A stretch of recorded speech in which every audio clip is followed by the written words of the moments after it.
সবচেয়ে অবাক করা যে ব্যাপার সেটা হচ্ছে স্মোকিংয়ের থেকেও কিন্তু কিডনি ড্যামেজ হতে পারে। তার কারণ হচ্ছে স্মোকিংয়ের সময় প্রচুর হেভি মেটাল উৎপন্ন হয়। For example arsenic, cadmium, lead, chromium, nickel, mercury. যখন এই হেভি মেটালগুলো আমাদের কিডনির মধ্যে দিয়ে পাস হতে থাকে তখন প্রতিবার যাওয়ার সময় দেখা যায় যে এটি একটু করে হলেও কিডনিকে একটি বাড়ি দিয়ে যায় বা একটু ড্যামেজ করে দিয়ে যায়। ফর এক্সাম্পল আপনি প্রতিদিন একটি বাসার মধ্যে দিয়ে যাচ্ছেন, যাওয়ার সময় একটি করে ইট খুলে নিয়ে যাচ্ছেন। তো দেখা যাচ্ছে যে এটি মাসের পর মাস, বছরের পর বছর যেতে যেতে একসময় ওই বাসাতে আর কোনো ইটই থাকবে না। তার মানে হচ্ছে বাসাটি ক্ষতিগ্রস্ত হচ্ছে। তো ব্যাপারটা কিন্তু অনেকটা সেই রকম। তো অনেকেই হয়তো বা কোশ্চেন করতে পারেন যে আমি খাচ্ছি হচ্ছে সিগারেট, তো সেক্ষেত্রে এটা কিভাবে আবার কিডনিতে যাচ্ছে বা হেভি মেটালগুলো কিভাবে কিডনিকে ড্যামেজ করছে।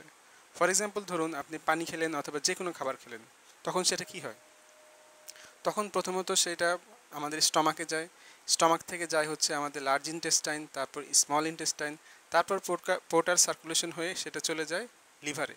লিভার যখন এটাকে মেটাবলিজম করে, মেটাবলিজম করার পর সেটা চলে যায় আমাদের ব্লাড সার্কুলেশনে, এবং ফাইনালি এটা কিডনির মধ্যে দিয়ে পাস হয়ে এটা কিডনিটা আমাদের ইউরিনারি ব্লাডারে দিয়ে দেয়, এবং ফাইনালি আমরা এটা ইউরিনেশনের মাধ্যমে বের করে দিই। তো ব্যাপারটা অনেকটা সেরকম, যখন আমরা স্মোক করছি, স্মোক করার পর সেটা আমাদের লাংসে যাচ্ছে এবং লাংস থেকে সেটা চলে যাচ্ছে ব্লাড স্ট্রিমে।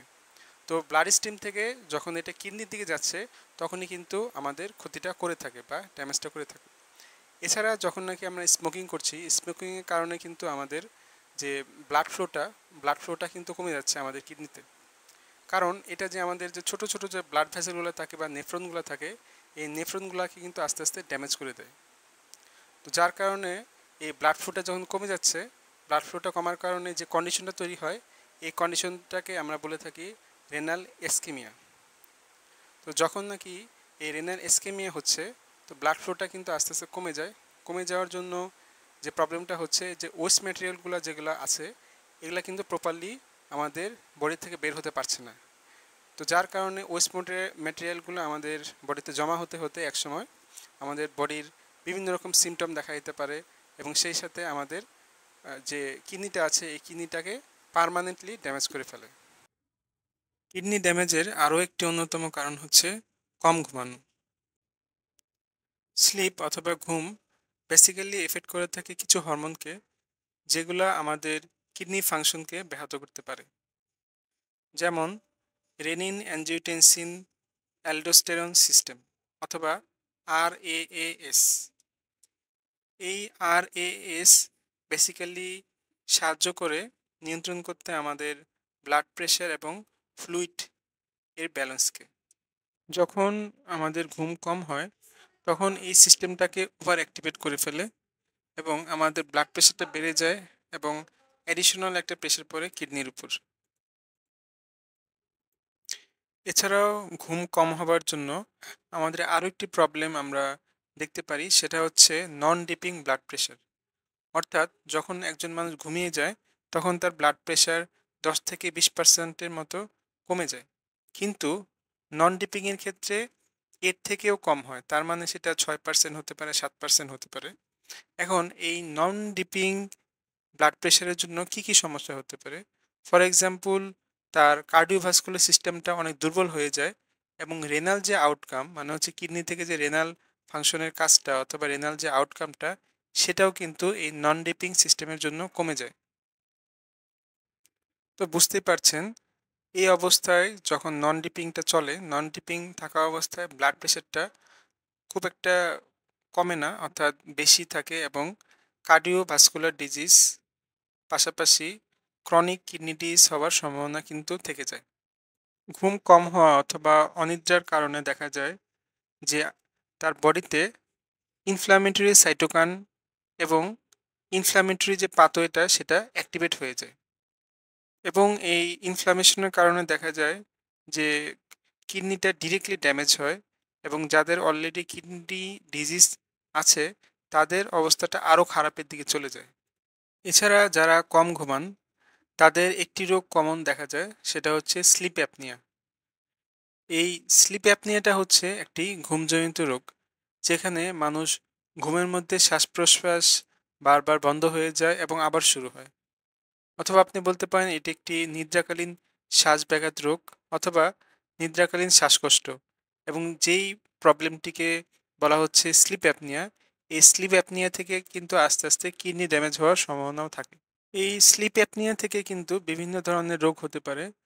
তার মধ্যে একটি হচ্ছে অবিসিটি, এছাড়া type 2 diabetes mellitus, it means non insulin dependent diabetes mellitus, এছাড়া হাইপারটেনশনও হতে পারে। These all factors are actually related or have effect on chronic kidney disease. Sleep apnoea থেকে বাঁচার জন্য অবশ্যই আপনার ঘুমের পরিবেশটা ঠিক রাখতে হবে। সেক্ষেত্রে অবশ্যই আপনাকে 6 থেকে 7 ঘন্টা ঘুমাতে হবে। পাশাপাশি আপনাকে অবশ্যই ঘুমানোর যে এনভায়রনমেন্টটা এটাও ঠিক রাখতে হবে। অবশ্যই অন্ধকারে ঘুমাতে হবে এবং অবশ্যই একটা শান্ত পরিবেশে ঘুমাতে হবে। কিডনি নষ্ট হওয়ার আরও একটি অন্যতম কারণ হচ্ছে এক্সিস অ্যামাউন্টে অ্যালকোহল খাওয়া। According to national kidney foundation, এই এক্সিস অ্যামাউন্ট যখন অ্যালকোহল কেউ খায় অথবা কোনো পেশেন্ট যদি এটা খেয়ে থাকে, সেক্ষেত্রে তার কিডনি ডিজিজটা হওয়ার সম্ভাবনা প্রায় দ্বিগুণ হয়ে যায়। এক্সিস অ্যামাউন্ট অফ অ্যালকোহল থেকে কিডনি নষ্ট হয়ে যাওয়ার প্রধান যে কারণ সেটা হচ্ছে যে এক্সিস অ্যামাউন্ট টক্সিন ম্যাটেরিয়ালটা ফিল্টার কিন্তু আর কিডনি করতে পারে না। মানে এক্সিস অ্যামাউন্টও যে টক্সিনটা ক্রিয়েট হচ্ছে অ্যালকোহল থেকে, সেই টক্সিনটাকে কিডনি ভালোভাবে ফিল্টার করতে পারে না, যে কারণে ব্লাড প্রেশার অনেক বেড়ে যায়। সো কিডনি ডিজিজটার হওয়ার সম্ভাবনাও অনেক বেড়ে যায়। এছাড়াও অতিরিক্ত অ্যালকোহল খাওয়ার কারণে ডিহাইড্রেশন হয় এবং কিডনির ফাংশনটা ডিসরাপ্ট হয়, মানে নষ্ট হয়ে যায়। পাশাপাশি বডির মধ্যে যে ওয়াটার এবং মিনারেলের যে ব্যালেন্সটা সেটাও নষ্ট হয়ে যায়। এছাড়া অতিরিক্ত অ্যালকোহল খাওয়ার কারণে লিভার ডিজিজ হওয়ার সম্ভাবনা আরও বেড়ে যায়। তো যখন লিভার ড্যামেজ হয়ে যায় তখন কিডনিতে যে ব্লাড ফ্লোটা সেটা কিন্তু আর ঠিক মতো হতে পারে না, যে কারণেও কিন্তু কিডনি ড্যামেজ হয়। 2019 সালে একটি পাবলিকেশন হয়েছিল এবং এই পাবলিকেশনটার মেন যে উদ্দেশ্য সেটা ছিল অ্যালকোহল যারা খাচ্ছে এবং ক্রনিক কিডনি ডিজিজের মধ্যে একটা রিলেশনশিপ বের করা। তো এই জার্নালটার নাম হচ্ছে দি জার্নাল অফ নিউট্রিয়েন্ট। এই ইনভেস্টিগেশনে দেখা গিয়েছে যারা অতিরিক্ত পরিমাণ অ্যালকোহল খেয়ে থাকে তাদের ক্রনিক কিডনি ডিজিজ হওয়ার সম্ভাবনা প্রায় 15% বেড়ে যায়, এবং এই স্টাডিটি করা হয়েছিল টোটাল 45,200 অ্যাডাল্টের উপর 8.5 বছর যাবত। অনেক কম পানি খাওয়া অথবা অনেক বেশি পানি খাওয়া দুইটি কিন্তু আমাদের কিডনির জন্য ক্ষতিকর। তো যখন আমরা অনেক কম পানি খাই তখন আমাদের বডিতে ডিহাইড্রেশন হয়। ডিহাইড্রেশন মানে হচ্ছে আমাদের বডি থেকে অনেক ফ্লুইড লুজ হওয়া অথবা চলে যাওয়া, যে কারণে আমাদের যে বডির ইলেকট্রোলাইটস আছে যেমন পটাশিয়াম, ফসফেট এবং সোডিয়াম, এগুলোর মধ্যে একটা ইমব্যালেন্স তৈরি হয়। তো এই যে ইলেকট্রোলাইটসগুলো চলে যাচ্ছে, এগুলা কিন্তু আমাদের বডির জন্য ভাইটাল কিছু উপাদান। যখন এগুলো চলে যাচ্ছে তখন কিন্তু আমাদের যে বডির যে সিগন্যালটা অথবা একটা সেল থেকে একটা সেলের মধ্যে যে মেসেজটা যায়, এই মেসেজটা যাওয়াতে কিন্তু বাধা পায় because of lake of this electrolytes. তো এই ইলেকট্রোলাইটসে ইমব্যালেন্স হওয়া থেকে কিডনির যে ফাংশনটা, কিডনি ফাংশনটাও কিন্তু প্রপারলি হয় না এবং আমাদের সিভিয়ার কিছু হেলথের প্রবলেম দেখা যায়। এই প্রবলেমগুলোর মধ্যে হতে পারে সিজার্স অথবা ইনভলিন্টারি মাসেল মুভমেন্ট অথবা জ্ঞান হারিয়ে ফেলা। এছাড়া সিভিয়ার ডিহাইড্রেশন থেকে কিন্তু আমাদের কিডনি ফেলে হওয়ার সম্ভাবনা থাকে এবং সেটা লাইফ থ্রেটেনিং হতে পারে এবং সেটা কিন্তু অ্যানিমিয়ারও কারণ হতে পারে। পাশাপাশি এই সিভিয়ার ডিহাইড্রেশন থেকে কিন্তু সেন্ট্রাল নার্ভাস সিস্টেম ড্যামেজ হতে পারে, হার্ট ফেলিয়ার হতে পারে এবং আমাদের যে ইমিউনিটি সিস্টেমটা আছে ইমিউনিটি সিস্টেমটা দুর্বল হয়ে যেতে পারে। এছাড়া এই ডিহাইড্রেশন থেকে আরও কী কী প্রবলেম হতে হতে পারে, যেমন কিডনিতে স্টোন হওয়ার সম্ভাবনা বেড়ে যায়, এছাড়া ইউরিনারি ট্র্যাকে ইনফেকশন হওয়ার সম্ভাবনা বেড়ে যায় এবং ক্রনিক কিডনি ডিজিজ হওয়ার সম্ভাবনা কিন্তু বেড়ে যায়।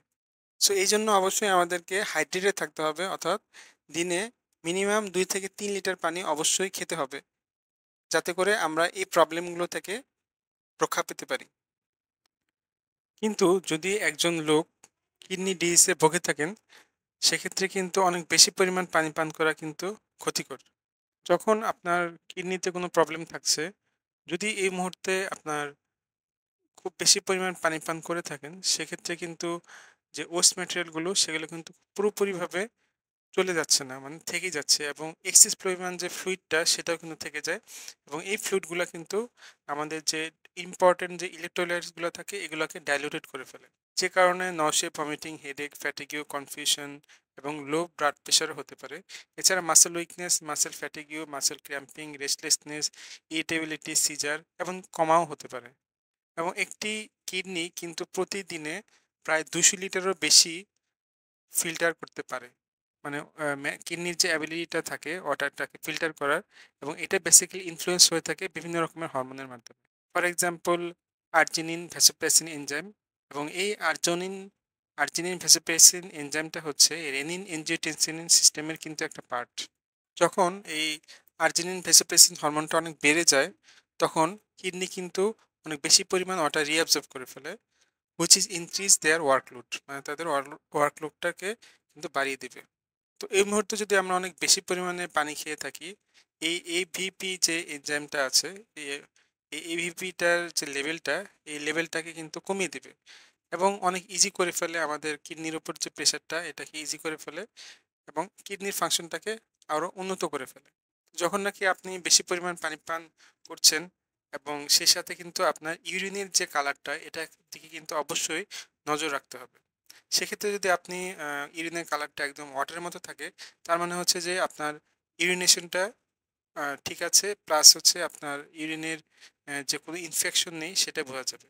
কিন্তু এটা যদি অনেক বেশি পরিমাণ গাঢ় হয়ে যায়, তার মানে হচ্ছে আপনার ডিহাইড্রেশন হচ্ছে, বা আপনার সিভিয়ার ডিহাইড্রেশন যত বেশি হবে তত কিন্তু আপনার ইউরিনের কালারটা গাঢ় হবে।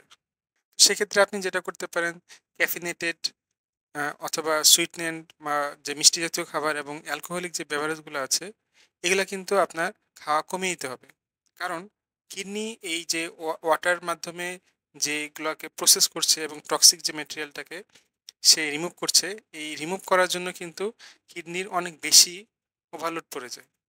তো সেক্ষেত্রে আপনি যদি শুধু ওয়াটার বা প্লেন ওয়াটারটাকে চয়েস করেন, সেক্ষেত্রে কিন্তু কিডনির উপর প্রেশারটা কমে যাবে, এবং সে সাথে আপনি হাইড্রেটও থাকতে পারবেন। কিডনি ড্যামেজের আরও একটি অন্যতম কারণ হচ্ছে অতিরিক্ত চিনি খাওয়া। তো যখন আমরা অতিরিক্ত চিনি খাই এবং আমাদের এই গ্লুকোজের লেভেলটা যখন 180 মিলিগ্রাম পার ডেসিলিটারের বেশি চলে যায়, তখন কিন্তু কিডনি ডিজ হওয়ার সম্ভাবনা থাকে। কারণ বেসিক্যালি আমাদের এই ব্লাডের যে গ্লুকোজের পরিমাণটা সেটা কিন্তু অবশ্যই 72 থেকে 140 মিলিগ্রাম পার ডেসিলিটার থাকতে হবে। যদি এর বেশি হয়ে যায় সেক্ষেত্রে কিন্তু কিডনি নষ্ট হওয়ার চান্স থাকে। যখন আমাদের বডিতে প্রচুর পরিমাণে সুগার থাকে, তখন এই সুগারগুলো আমাদের কিডনির যে ছোট ছোট যে ব্লাড ভেসেলগুলো থাকে এই ব্লাড ভেসেলগুলোকে ড্যামেজ করে দেয়, যে কারণে আমাদের কিডনির যে ফিল্ট্রেশন অ্যাবিলিটিটা থাকে এই ফিল্ট্রেশন অ্যাবিলিটিটাকে নষ্ট করে দেয়, এবং এই যে ড্যামেজটা হচ্ছে এটাকে আমরা প্রোটিন ইউরিয়া হিসেবে ধরে নিতে পারি। এই প্রোটিন ইউরিয়া মানে হচ্ছে যে আমাদের বডি প্রচুর পরিমাণে বা ভ্যালুয়েবল যে প্রোটিন এটা ইউরিনের সাথে বের করে দেয়, এবং সময়ের সাথে সাথে এই প্রোটিন ইউরিয়াটা যদি আমাদের সবসময় থাকে, এটা কিন্তু একসময় ক্রনিক কিডনি ডিজিজের দিকে নিয়ে যায়। এবং আমরা যদি এই প্রোটিন ইউরিয়াটা যদি সবসময় চলতে থাকে, একসময় দেখা যায় যে এটা এন্ড স্টেজ রেনাল ফেলিয়ারের দিকে চলে আসে, অর্থাৎ যখন নাকি আমাদের ব্লাডে প্রচুর পরিমাণে সুগার থাকে তখন কিন্তু আমাদের যে ব্লাডের প্রেশারটা এই প্রেশারটাও বেড়ে যায়, যেটা আমাদের কিডনির উপর অনেক প্রেশার দিয়ে থাকে, এবং এটা ওয়ার্কলোড তৈরি করে এবং আমাদের ক্রনিক কিডনি ডিজিজের দিকে ডেভেলপ করতে থাকে, এবং ফাইনালি এটা এন্ড স্টেজ রেনাল ফেলিওরের দিকে চলে যায়। একটি রিসার্চ করে দেখা গেছে 2023 সালে একটি রিসার্চ করা হয়েছিল এই কিডনি ডিজিজের উপর, যারা অতিরিক্ত পরিমাণ সুগার ইনটেক করে, এবং এটা রিপোর্ট করেছিল হার্ভার্ড হেলথ। টোটাল 28,303 জন অ্যাডাল্টের উপর 11 বছরের এই স্টাডিটি চালানো হয়েছিল, এবং সেখানে দেখা গেছে যারা হাই সুগার ইনটেক করে থাকে বা ব্লাডে প্রচুর পরিমাণে সুগার থাকে, তাদের রিস্ক থাকে প্রায় 88% কিডনি ড্যামেজ হওয়ার এবং কিডনি স্টোন হওয়ার। সো আপনার যদি এই কিডনি ডিজিজ থেকে বেঁচে থাকতে চান, সেক্ষেত্রে কিন্তু আপনাদের সফট ড্রিঙ্কস খাওয়াটা কমিয়ে দিতে হবে অথবা বন্ধ করতে হবে। সেই সাথে সুগার যে ড্রিঙ্কগুলো আছে এগুলা কিন্তু বন্ধ করে দিতে হবে, এবং হাই লেভেলে যখন ব্লাড সুগার থাকে এই হাই লেভেলের ব্লাড সুগার থেকে কিন্তু ফাইনালি ক্রনিক কিডনি ডিজিজ হয়ে যায়।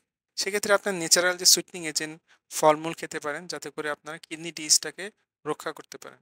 এছাড়া আপনি ভেজিটেবল, হেলদি ফ্যাট এবং লিন প্রোটিনও খেতে পারেন, এবং পাশাপাশি আপনি উচ্চ রক্তচাপ কমানোর জন্য সল্ট ইনটেকটা কমিয়ে দিতে পারেন, সুগার ইনটেকটা অনেক কমিয়ে দিতে পারেন এবং রিফাইন্ড কার্বোহাইড্রেট এটাও কিন্তু আপনি খাওয়া কমিয়ে দিতে পারেন। আমাদের দেশে প্রতি বছর প্রায় 3 থেকে 4 লক্ষ মানুষ মারা যায় শুধুমাত্র এই কিডনি ডিজিজের জন্য, এবং দেখা যায় যে প্রতি 4 জনের মধ্যে 1 জনের মৃত্যু হয় শুধুমাত্র এই কিডনি ডিজিজগুলোর জন্য। তার প্রধান যে কারণটি সেটা হচ্ছে যে আমাদের যে কিডনি ডিজিজ আছে আমরা কিন্তু সেটা বুঝতেই পারি না। যখন নাকি এটা 70% বা 80% ড্যামেজ হয়ে যায় তখন হচ্ছে আমাদের এই সিমটমগুলো প্রকাশ পায়।